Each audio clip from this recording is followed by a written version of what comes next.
Guri ere ekarguzuk hurbilera balea, sekurkiako armaren landatzeko golpea.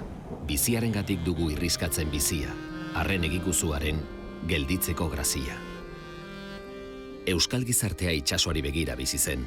Horregatik, kostaldeko herrietan mugimendua etengabea zen. Areatzetan, bisigua egosten zen eskabetxerako eta balearen koipea urtzen zen. Horrek, izugarrizko usain txarra eragiten zuelarik. Kaietan, alde batetik bestera ibiltzen ziren leku guztietatik etorritako marinelak, merkatariak eta garraiolariak.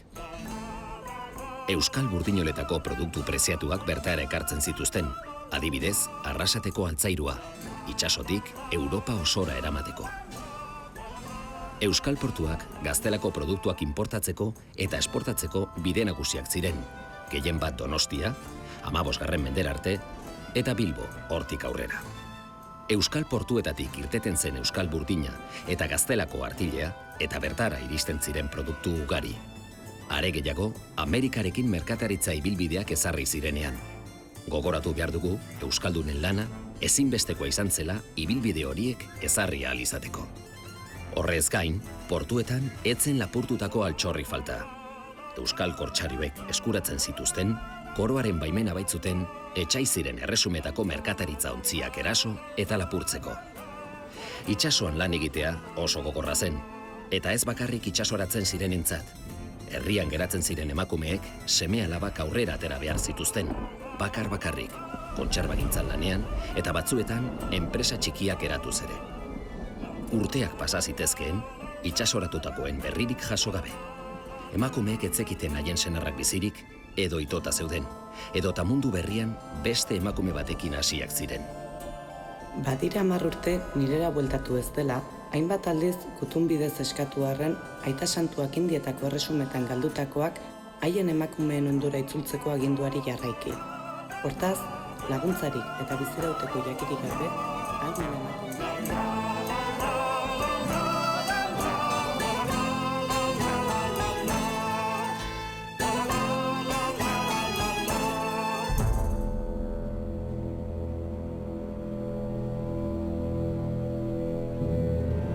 Baleak banaka iristen ziren Kantauri itsasoko kostaldera.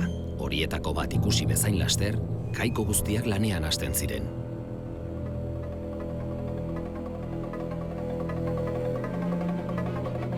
Borroka ez da proportzionala. Alde batetik, itsasoko kolosoa, eta bestetik, txalupa txikiak. Txalupa guztiek lehenak izan nahi zuten balera iristen. Lehenengo arpoia sartu nahi izaten zioten, horrek erabakitzen baitzuen norena zen balea. Horrez gain, arpoilariak lehentasuna zuen balea, beste txalupen laguntzarekin noski, kostaldera hurbildu eta haren zatiak banatzeko orduan.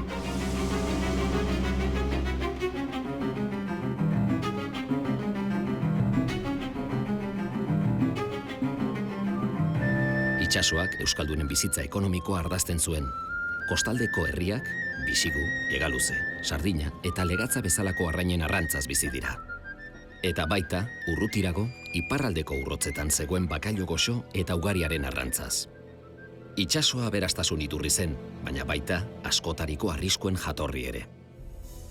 Kanadako laino artetik eta kortsario arriskutsuak saihestuz, Euskal arrantzaleak Ternua uharteraino iritsi ziren, eta han espezie berri bat deskubritu zuten, taldean bizi zen balea. Zeharbideak oso luzeak izan ohi ziren, eta baldintzak ez ziren egokienak. Itsasontziaren eskifaia, 55, 75 gizonek osatzen zuten, eta horien artean, beti, mediku kirurgialari bat zijoan. Edozein zauri, gangrena zitekeen. Elikagaiezak, gaixotasun ugari eragiten zituen arren, eskorbutoa, sagardoa edanez ekiditen zen, eta gogoratu behar dugu, itsasontzi horietan, sagardo ugari eramaten zutela. Zeharbide luze horiei ekiteko, ontzi luzeagoak behar ziren, punta-puntakoa zen Euskal ontzigintzak prestatzen zituenak. Baso ugari zinguratuta egoteak, artisauen lan paregabeak, bertako burgesia ekintzaileak eta koroaren babesak, ontziolek gora egitea ahalbidetu zuten. Ontziolen unerik onena, 16. mendean iritsi zen. Pasaiako badian, edo Bilboko itsaslabarrean sortutako ontziolak, aintzindariak izan ziren, itsasontziak, fragatak, ontziak eta galeo izugarriak diseinatzen eta eraikitzen. Baina euskal ontzigintzaren hazkundea eten egin zen, garai haietan oso ohikoak ziren konfiskatzeen eraginez. Gudaren bat zegoen bakoitzean, arrantza eta merkataritza ontziak haien jarduera ustera behartu eta gudara eramaten zituzten. 1588an, Felipe Bigarrenaren ontzidiak Inglaterra inbaditzeko egindako saiakeran porrot egin zuen Oker izendatutako armada garaiezinak, eta ontzidia guztiz suntsituta geratu zen. Ontziolek ez zuten egindako lana kobratzen, eta euskaldun askok haien ontziak eta baliabideak galdu zituzten. Eta krisi hori gutxi balitz, 1587an izurria iritsi zen. Itsasotik sartu zen, olatu kolpe ezberdinetan, arduera gehien zuten kostaldeko herrietan grinatuz. Inoretzen izurritxuen gana hurbiltzen, haien arropa eta etxeak erre zituzten.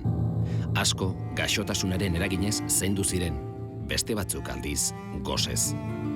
Euskal arrantzalen edapena oraindik ere euskarako toponimoak gordetzen dituzten lurralde urrunetako mapetan ikus daiteke.